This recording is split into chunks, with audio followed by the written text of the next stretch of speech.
Yeah, On the beat is DJ Sauti. this is my life story. Ismail M. Omar. Damus a rayuwa daban da tamkar ki mai sona, a rayuwa ta ba kamar ki cikin raina. I love you ya iyalina. I love you, I love you, I love you, I love you too, mama mai yayana. Abinda da kike so shi za na yi miki, hankalinki kwance dan babu tauye haƙi. Ba ni san ganin hawaye cikin idanki,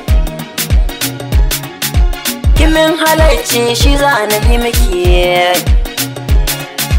Kin jura dacin akwai babu me zai sa na samu in guje miki. Kaɗan zan ba ku cikin labarinta, ta so ni da gaske kamar ta kashe kanta, sai da an katsane ta cikin jigi danginta. Zagi da bugu in an gamba ni da ita, tausayi yasa na ce mata kawai mu haƙura, tunda na fararki.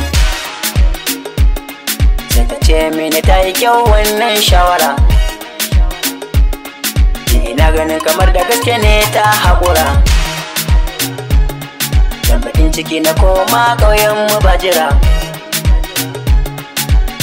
ashe nufinta ne ta karo ɗamara.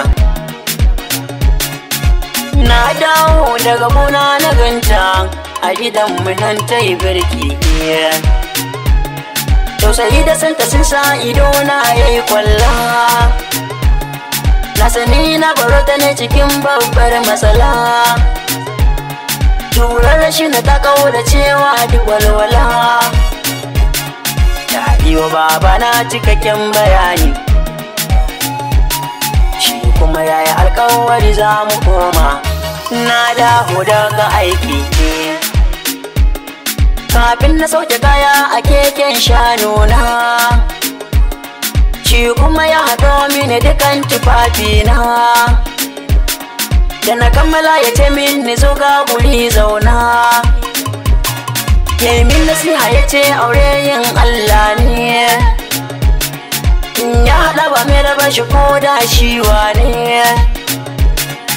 Ka bi ta kuje za a gyaro matsalar, zan zo in ba da sadaki. Haka muka tafi raina yana faman zulumi, ko za a ɗaura ko za a fasa nai tagumi. Da zuwa mun ka iske al'umma sun yau gangami, danginta sun amince aure a ɗaura, ni ko ina mamaki. Kin jajirce dole in yi yabanki, min yi aure na zamo baban 'ya'yanki. Dole ne abin da zai saka ki shauki. DJ Sauti on the Ki beat. so ni kin bi ni kuma kin yau haƙuri, maman Ilhama da Saye.